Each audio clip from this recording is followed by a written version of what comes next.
नमस्कार दोस्तों, मेरे चैनल भक्ति भाव टीवी में आपका स्वागत है। तो दोस्तों, आज की इस वीडियो में आपको जानने को मिलेगा मेघनाद की मृत्यु के बाद उसकी पत्नी सुलोचना का क्या हुआ। सुलोचना वासुकी नाग की पुत्री और लंका के राजा रावण के पुत्र मेघनाद की पत्नी थी। लक्ष्मण के साथ हुए एक भयंकर युद्ध में मेघनाद का वध हुआ। उसके कटे हुए शीश को भगवान श्री राम के शिविर में लाया गया था। अपने पति की मृत्यु का समाचार पाकर सुलोचना ने अपने ससुर रावण से राम के पास जाकर पति का शीश लाने की प्रार्थना की, किंतु रावण इसके लिए तैयार नहीं हुआ।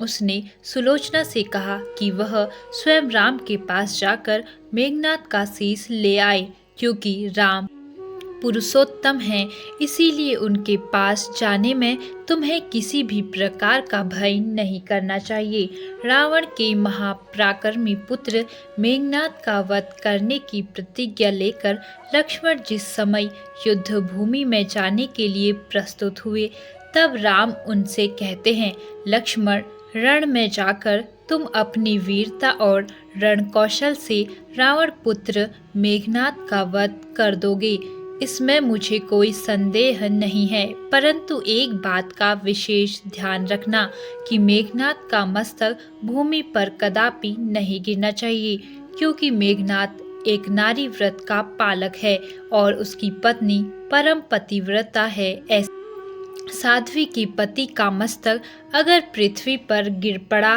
तो हमारी समस्त सेना का ध्वंस हो जाएगा और युद्ध में विजय की आशा त्याग देनी पड़ेगी। लक्ष्मण अपनी सेना लेकर चल पड़े। समर भूमि में उन्होंने वैसा ही किया। युद्ध में अपने बाणों से उन्होंने मेघनाद का मस्तक उतार लिया, पर उसे पृथ्वी पर नहीं गिरने दिया। हनुमान उस मस्तक को रघुनंदन के पास ले आए। मेघनाद की दाहिनी भुजा आकाश में उड़ती हुई उसकी पत्नी सुलोचना के पास जाकर गिरी। सुलोचना चकित हो गई। दूसरे ही क्षण अत्यंत दुख से कातर होकर विलाप करने लगी, पर उसने भुजा को स्पर्श नहीं किया। उसने सोचा, संभव है यह भुजा किसी अन्य व्यक्ति की हो। ऐसी दशा में पर पुरुष के स्पर्श का दोष मुझे लगेगा। निर्णय करने के लिए उसने भुजा से कहा, यदि तू मेरे स्वामी की भुजा है तो मेरे पतिव्रत की शक्ति से युद्ध का सारा वृत्तांत लिख दे। भुजा में दासी ने लेखनी पकड़ा दी। लेखनी ने लिख दिया, प्राण प्रिय, यह भुजा मेरी ही है। युद्ध भूमि में श्री राम के भाई लक्ष्मण से मेरा युद्ध हुआ। लक्ष्मण ने कई वर्षों से पत्नी, अन्न और निद्रा छोड़ रखी है।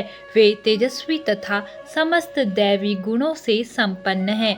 संग्राम में उनके साथ मेरी एक नहीं चली। अंत में उन्हीं के बाणों से विद्ध होने से मेरा प्राणांत हो गया। मेरा शीश श्री राम के पास है। पति की भुजा लिखित पंक्तियां पढ़ते ही सुलोचना व्याकुल हो गई। पुत्र वधू के विलाप को सुनकर लंकापति रावण ने आकर कहा, शोक न कर पुत्री, प्रातः होते ही सहस्त्रों मस्तक मेरे बाणों से कटे पृथ्वी पर पड़ जाएंगे। मैं रक्त की नदियां बहा दूंगा। करुण चित्कार करती हुई सुलोचना बोली, पर इससे मेरा क्या लाभ होगा? सहस्त्रों क्या, करोड़ों शीश भी मेरे स्वामी के शीश के अभाव की पूर्ति नहीं कर सकेंगे। सुलोचना ने निश्चय किया कि उसे अब सती हो जाना चाहिए, किंतु पति का शव तो रामदल में पड़ा हुआ था। फिर वह कैसे सती होती? जब अपने ससुर रावण से उसने अपना अभिप्राय कहकर अपने पति का शव मंगवाने के लिए कहा, तब रावण ने उत्तर दिया, देवी, तुम स्वयं ही रामदल में जाकर अपने पति का शव प्राप्त करो। जिस समाज में बाल ब्रह्मचारी हनुमान, परम जितेंद्रिय लक्ष्मण तथा एक पत्नीव्रती भगवान श्री राम विद्यमान है, उस समाज में तुम्हें जाने से डरना नहीं चाहिए। मुझे विश्वास है कि इन सतुत्य महापुरुषों के द्वारा तुम निराश नहीं लौटनी चाहिए। सुलोचना के आने का समाचार सुनते ही श्री राम खड़े हो गए और स्वयं चलकर सुलोचना के पास आए और बोले, देवी, तुम्हारे पति विश्व के अन्यतम योद्धा और पराक्रमी थे। उनमें बहुत से सद्गुण थे, किंतु विधि की लिखी को कौन बदल सकता है। आज तुम्हें इस तरह देखकर मेरे मन में पीड़ा हो रही है। सुलोचना भगवान की स्तुति करने लगी। श्री राम ने उसे बीच में ही टोकते हुए कहा, देवी, मुझे लज्जित न करो। पतिव्रता की महिमा अपार है, उसकी शक्ति की तुलना नहीं है। मैं जानता हूँ कि तुम परम सती हो। तुम्हारे सतीत्व से तो विश्व भी थरथरा है। बताओ कि मैं तुम्हारी किस प्रकार सहायता कर सकता हूँ। सुलोचना ने अश्रुपूरी नयनों से प्रभु की ओर देखा और बोली, हे राघवेंद्र, मैं सती होने के लिए अपने पति का मस्तक लेने के लिए यहाँ पर आई हूँ। श्री राम ने शीघ्र ही ससम्मान मेघनाद का शीश मंगवाया और सुलोचना को दे दिया। पति का छिन्न शीश देखते ही सुलोचना का हृदय अत्यधिक द्रवित हो गया। उसकी आंखें बड़े जोरों से बरसने लगी। रोते रोते उसने पास खड़े लक्ष्मण की ओर देखा और कहा, सुमित्रा नंदन, तुम भूलकर भी गर्व मत करना कि उनका वध आपने किया है। मेरे स्वामी को धराशायी करने की शक्ति विश्व में किसी के पास नहीं थी। यह तो 2 पतिव्रता नारियों का भाग्य था। आपकी पत्नी भी पतिव्रता है और मैं भी पति चरणों में अनुरक्त रखने वाली उनकी अनन्य उपासिका हूँ। पर दुर्भाग्य से मेरे पति एक पतिव्रता नारी का अपहरण करने वाले पिता का अन्न खाते थे और उन्हीं के लिए युद्ध में उतरे थे। इसी से मेरे जीवन धन परलोक सिधारे। सभी योद्धा सुलोचना को राम शिविर में देखकर चकित थे। वे यह नहीं समझ पा रहे थे कि सुलोचना को यह कैसे पता चला कि उसके पति का शीश भगवान राम के पास है। जिज्ञासा शांत करने के लिए सुग्रीव ने पूछ ही लिया कि यह बात उन्हें कैसे ज्ञात हुई कि मेघनाद का शीश श्री राम के शिविर में है। सुलोचना ने स्पष्टता से बता दिया, मेरे पति की भुजा युद्ध भूमि से उड़ती हुई मेरे पास चली गई।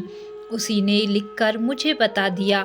व्यंग भरे शब्दों में सुग्रीव बोल उठे, निष्प्राण भुजा यदि लिख सकती है, फिर तो यह कटा हुआ सिर भी हंस सकता है। श्री राम ने कहा, व्यर्थ बातें मत करो मित्र, पतिव्रता के महात्म्य को तुम नहीं जानते। श्री राम की मुखरीति देखकर सुलोचना उनके भावों को समझ गई। उसने कहा, यदि मैं मन, वचन और कर्म से पति को देवता मानती हूँ तो मेरे पति का यह निर्जीव मस्तक हंस उठे। सुलोचना की बात पूरी भी नहीं हुई थी कि कटा हुआ मस्तक जोरों से हंसने लगा। यह देखकर सभी दंग रह गए। सभी ने पतिव्रता सुलोचना को प्रणाम किया। सभी पतिव्रता की महिमा से परिचित हो गए थे। चलते समय सुलोचना ने श्री राम से प्रार्थना की, भगवान, आज मेरे पति की अन्त्येष्टि क्रिया है और मैं उनकी सहचरी उनसे मिलने जा रही हूँ, अतः आज युद्ध बंद रहे। श्री राम ने सुलोचना की प्रार्थना स्वीकार कर ली। सुलोचना पति का सिर लेकर वापस लंका आ गई। लंका में समुद्र के तट पर एक चंदन की चिता तैयार की गई। पति का शीश गोद में लेकर सुलोचना चिता पर बैठी और धधकती हुई अग्नि में कुछ ही क्षणों में सती हो गई। तो दोस्तों, कैसी लगी आपको यह वीडियो, कमेंट करके ज़रूर बताएं और ऐसी ही बहुत सारी कहानियों, कथाओं एवं जानकारियों को सुनने के लिए मेरे चैनल को सब्सक्राइब करें। धन्यवाद।